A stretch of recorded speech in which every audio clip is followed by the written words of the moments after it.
Olá, boa tarde. Garantir cidadania e respeito desde cedo.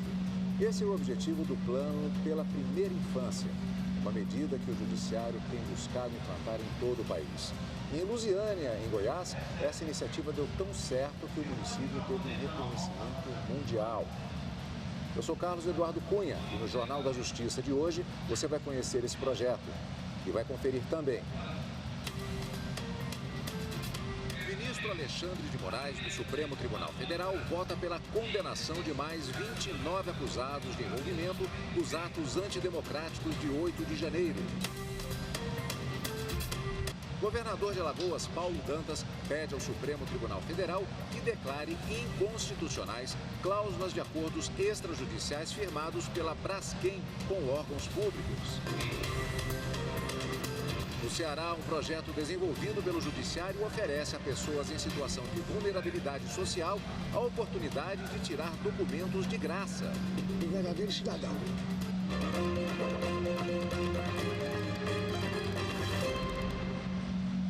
O ministro Alexandre de Moraes, do Supremo Tribunal Federal, votou hoje pela condenação de mais 29 acusados de envolvimento nos atos antidemocráticos de 8 de janeiro.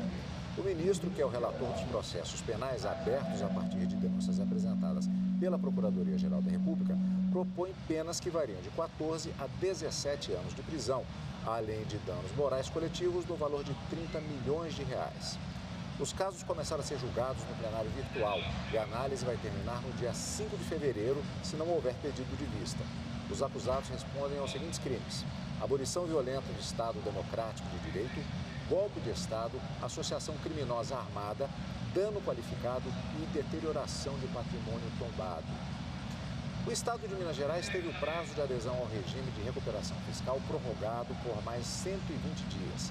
A decisão do ministro Nunes Marques atende a um pedido apresentado pelo governo do Estado e pela Assembleia Legislativa Mineira. Bruno Silveira traz os detalhes. A decisão do ministro Nunes Marques foi tomada na análise de medida cautelar na petição apresentada pelo governador de Minas Gerais, Romeu Zema, e pelo presidente da Assembleia Legislativa Estadual, solicitando a instauração de uma negociação federativa para viabilizar uma solução para a crise fiscal estadual e a dívida com a União.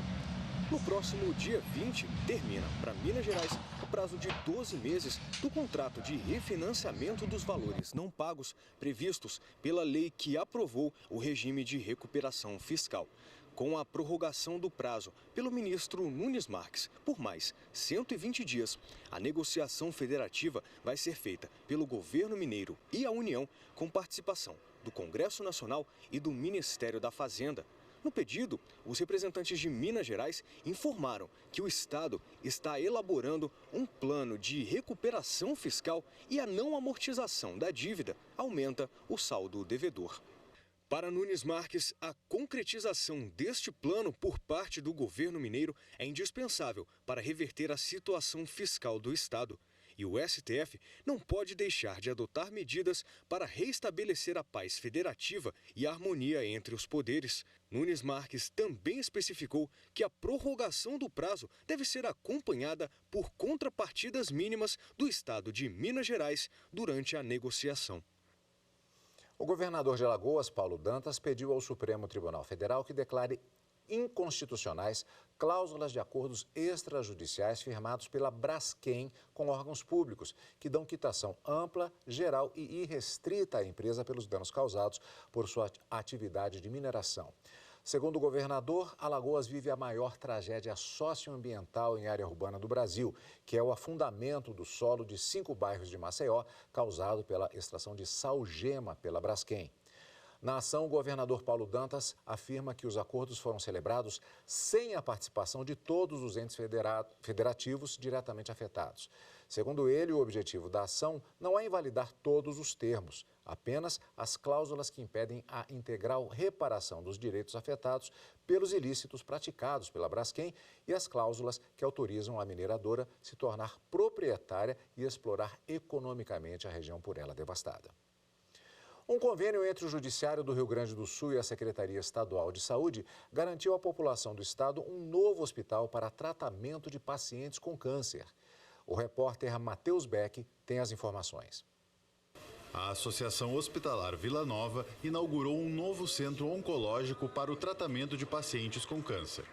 Foram investidos R$ 3.300.000 na construção do espaço e na aquisição dos equipamentos. Já o custeio da operação, estimado em mais de R$ 6.900.000 por ano, será possível graças a um repasse do Judiciário Gaúcho. Este recurso é oriundo do Tribunal de Justiça do Estado, que repassou à Secretaria de Saúde por meio de uma cooperação técnica em março deste ano. Segundo os dados do Instituto Nacional do Câncer, somente no nosso estado, no último triênio, 2020-2022, os novos casos de pessoas diagnosticadas com câncer alcançou um número de 46.060 ao ano.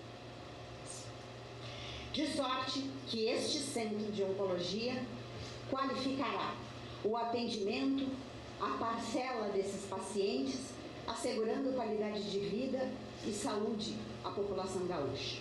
Não tem palavras para nós dizermos o quanto este recurso está salvando vidas, e a senhora é a nossa inspiração. Este será o 5º equipamento de saúde com capacidade para o atendimento integral dos pacientes com câncer em Porto Alegre. A expectativa para o ano que vem é que sejam realizadas cerca de 3.000 consultas, além de 650 cirurgias oncológicas, 5.300 tratamentos quimioterápicos e outras centenas de exames especializados. Inicialmente, o serviço estima que vai começar a receber uns 20 pacientes, né? Porque a gente tem algumas etapas ainda a cumprir, e nós vamos atender os cânceres mais básicos, que a gente chama que são câncer de mama, câncer de intestino, câncer do trato gastrointestinal e urológico, né? Principalmente câncer de próstata. Então, esses são os cânceres mais prevalentes, e de pele também, que são os mais prevalentes, né? Ou seja, os que têm maior ocorrência na população. Então, a gente vai começar por esse serviço. O presidente da Associação Hospitalar Vila Nova enalteceu ainda outros investimentos feitos com o apoio do TJ, como o Hospital de Taquara, que já realiza tratamento para o câncer. Doutora Iris, em nome dos usuários do SUS, da nossa família Vila Nova, nossa gratidão eterna.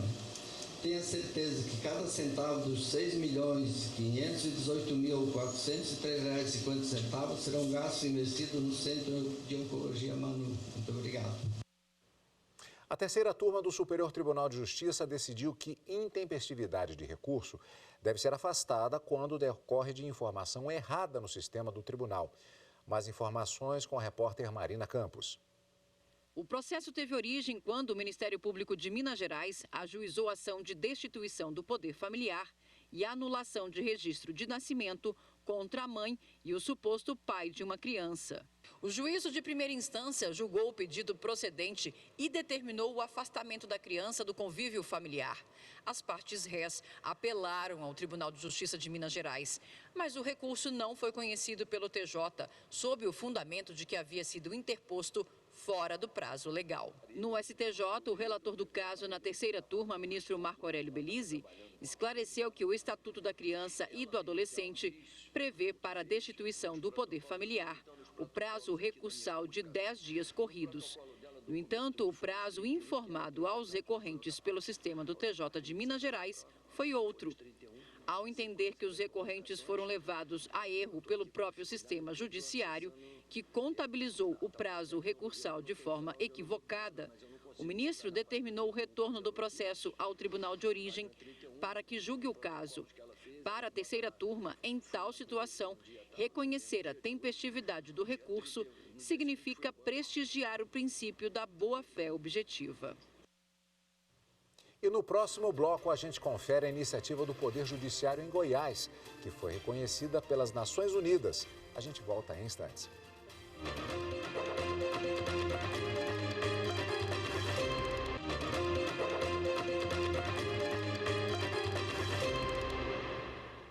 O Tribunal Superior Eleitoral vai atualizar os sistemas operacionais dos equipamentos servidores da Corte Eleitoral neste sábado, das 10 horas da manhã até as 11h59 da noite. A nova atualização vai ser no Sistema Eletrônico de Informações. no processo judicial eletrônico, no Diário de Justiça eletrônico e nos portais do TSE e dos tribunais regionais eleitorais. Os acessos à internet e à intranet também serão impactados. As correções e atualizações são feitas com a aplicação de patches disponibilizados pelos fabricantes, aprimorando cada vez mais os níveis de segurança cibernética na justiça eleitoral. Uma ação do Judiciário em Lusiânia, Goiás, foi tão bem sucedida que ganhou o reconhecimento das Nações Unidas e se tornou referência para todo o estado. O município uniu vários setores de políticas públicas para desenvolver um plano pela primeira infância e garantir direitos a crianças com idade até 6 anos. O repórter Bruno Silveira tem mais detalhes.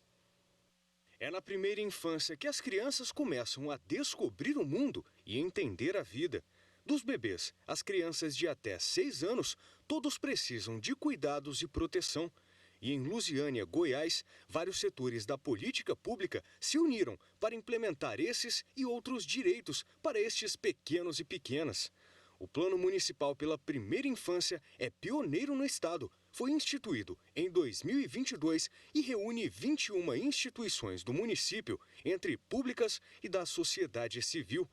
A coordenadora adjunta da infância do Tribunal de Justiça de Goiás, Célia Lara, é a responsável por tocar o plano conjunto. O projeto tem metas ousadas, como ampliar o número de vagas em creches da cidade para acabar com as filas de espera, além de realizar monitoramentos das situações de risco e vulnerabilidade na infância, com estatísticas sobre acesso a vacinas, mortalidade infantil e partos por cesárea. A iniciativa em Lusiânia se destacou tanto que outros municípios de Goiás adotaram o plano. E o projeto foi destaque no 12º Fórum das Nações Unidas sobre Empresas e Direitos Humanos em Genebra, na Suíça, realizado em novembro. Para falar mais sobre o assunto, recebemos aqui nos estúdios da TV Justiça a juíza Célia Lara, coordenadora adjunta da Coordenadoria da Infância e Juventude do Tribunal de Justiça do Estado de Goiás e integrante do Comitê Goiano do Pacto Nacional pela Primeira Infância. Ela ajudou a criar o comitê. Antes de mais nada, o nosso boa tarde e o agradecimento por ter vindo entre uma audiência e outra para podermos falar a respeito desse projeto. Boa tarde, doutora. Boa tarde, muito obrigada pelo convite. E é um prazer estar aqui representando o Poder Judiciário do Estado de Goiás e o município de Lusiânia. Doutora Célia, como vimos na reportagem, houve a necessidade de uma costura entre diversas políticas públicas, inclusive de setores diferenciados, para a elaboração desse trabalho específico. Como é que foi essa elaboração, essa preparação deste comitê? Tudo começou com a assinatura pelo Estado de Goiás do Pacto Nacional pela Primeira Infância. A partir da assinatura, o Tribunal de Justiça do Estado de Goiás passou a articular com os demais integrantes da rede de proteção infanto-juvenil, os órgãos públicos, as entidades públicas, a criação de um comitê estadual para implementação de políticas pela primeira infância. A partir dessa criação, esse comitê foi concretizado no primeiro semestre de 2022. No segundo semestre, houve o lançamento, e isso também com o auxílio e a parceria do Tribunal de Contas do Estado de Goiás, houve o lançamento de um prêmio pela primeira infância para estimular os municípios do Estado a implementarem políticas públicas para crianças na faixa de 0 a 6 anos, que se trata justamente da primeira infância. De que maneira age o comitê? Ele faz, por exemplo, a questão do prêmio, ele faz um estímulo à aparição pelos municípios dessa aplicação de políticas públicas? De que maneira, ou outras formas, de que maneira é feito esse trabalho? O comitê estadual, ele estabelece essas regras, e foi estabelecido as regras em edital para a participação dos municípios, e essas regras, elas estimulam a melhoria da prestação de serviço e o atendimento às crianças nessa faixa etária. Então, o comitê ele se reúne, o comitê estadual ele é integrado pelo Poder Judiciário, Ministério Público, OAB, Defensoria Pública, secretarias estaduais do Poder Executivo, Poder Legislativo, entidades da sociedade civil, que elaboram os critérios a serem trabalhados para a implementação dessas políticas públicas no âmbito dos municípios. Ele tem o objetivo de fomentar essas políticas públicas no âmbito dos municípios. E eu sempre ouço falar que nos municípios é onde tudo acontece. E, efetivamente, nos municípios é onde tudo acontece. É onde a prestação de serviço para as nossas crianças de 0 a 6 anos, para os nossos adolescentes e a comunidade em geral, é onde ocorre essa prestação de serviços e é o local onde a diferença tem que ser feita. É possível saber já quantas crianças têm sido beneficiadas com a aplicação desses critérios? Na realidade, essas políticas, o comitê, o edital, ele atende milhares de crianças em todo o estado. O objetivo não é que ele estabeleça de forma pontual um número determinado. Ele tem que atender, assim como a proteção integral de crianças e adolescentes, ele tem que atender a todas as crianças de 0 a 6 anos do estado. Temos o marco da primeira infância. Podemos dizer que o cumprimento dessas medidas, o fomento, o estímulo a essas ações dos municípios, ele é um trabalho de formiga que pode levar a uma melhoria desse tipo de atendimento? Isso, com certeza. Esse estímulo foi fundamental.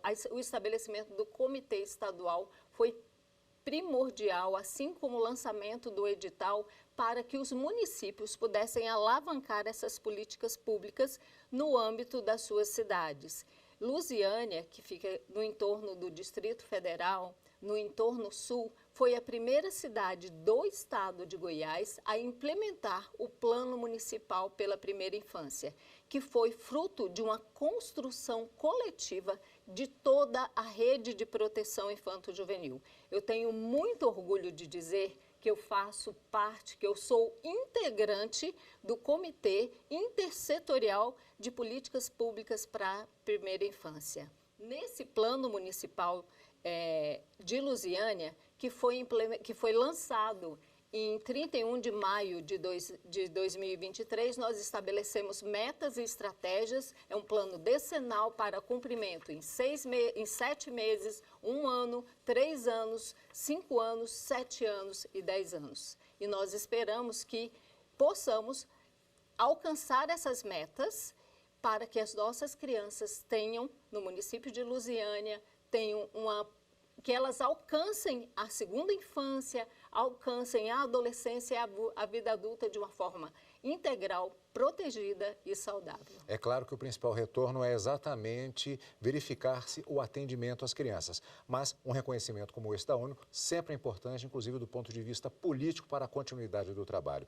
Queria agradecer muito, parabenizar por esse reconhecimento e desejar boa sorte na continuidade dessa implantação. Mais uma vez, obrigado. Muito obrigada e boa tarde. Muito boa tarde. E a seguir, Justiça autoriza a operação de combate ao trabalho escravo e garimpo ilegal no Pará. É daqui a pouco.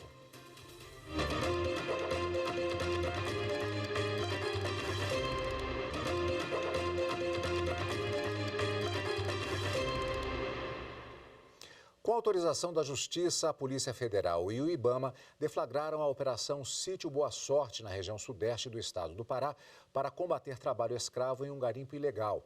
Detalhes na narração de Rocine Gomes. Até o momento foram apreendidos 1.000 litros de combustível, uma escavadeira e 7 motores-bomba. Os equipamentos e o produto foram inutilizados, o que prevê a lei para os casos em que a remoção é inviável. Uma mulher suspeita de ser a dona do garimpo foi presa em flagrante e foram encontradas pessoas em situação de trabalho precário. Foram identificados cerca de 15 pessoas trabalhando em situação análoga à escravidão naquele local. Essas pessoas elas foram orientadas, elas foram entrevistadas no local e elas foram liberadas para voltarem à sua residência no seu município. De acordo com a PF, o garimpo de ouro ilegal tem uma área de mais de 10 hectares e os resíduos de garimpagem estariam contaminando o solo e os rios da região, principalmente afluentes que desaguam no rio Tocantins. O valor estimado do ouro extraído ilegalmente seria de quase 6 milhões de reais e o prejuízo causado ao meio ambiente de aproximadamente 22 milhões. Dentre as infrações, os responsáveis vão responder por crimes ambientais, usurpação de recursos da União e associação criminosa. As investigações continuam. Professores das redes municipal e estadual de ensino em Sinop se tornaram facilitadores dos círculos de construção de paz, promovidos pelo Judiciário de Mato Grosso. O Sejusc da comarca de Sinop, em parceria com o Núcleo Gestor da Justiça Restaurativa do Tribunal de Justiça do Estado, entregaram os certificados. Acompanhe mais detalhes com Laura Meirelles.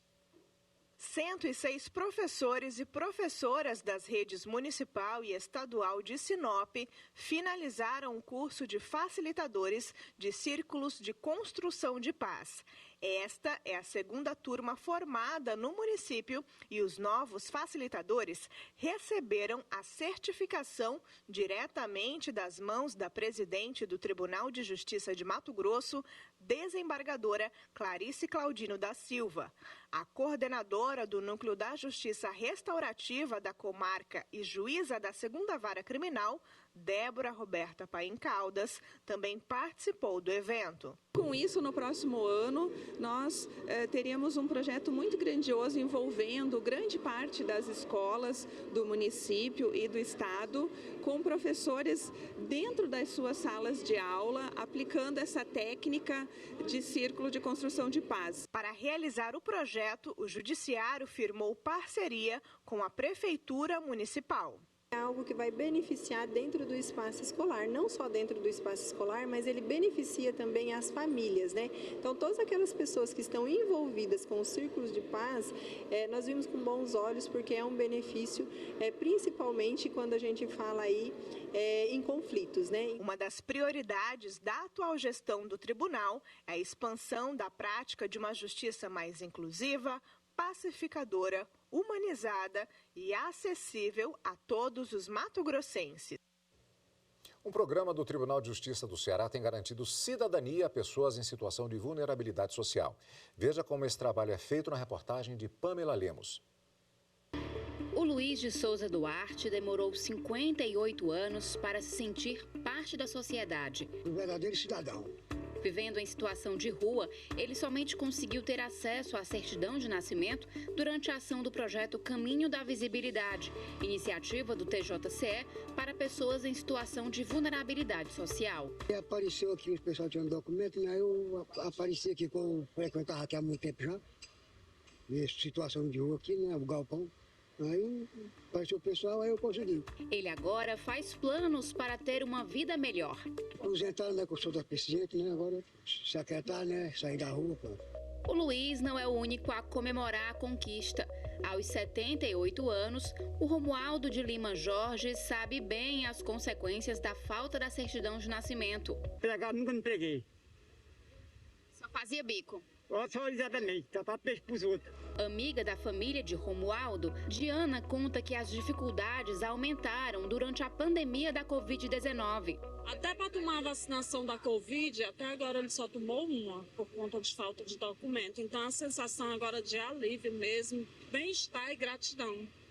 Muita gratidão pelo belo trabalho que é feito para as pessoas que não têm condições, às vezes não têm informação, e é um trabalho muito bacana. O projeto Caminho da Visibilidade também atende a pessoas que precisam solicitar a segunda via do documento, como a dona Maria Lucimar. Foi roubado em 77, desde aí que eu vim pelejando, né? Já eu vou me aposentar, eu já tenho 66 anos já.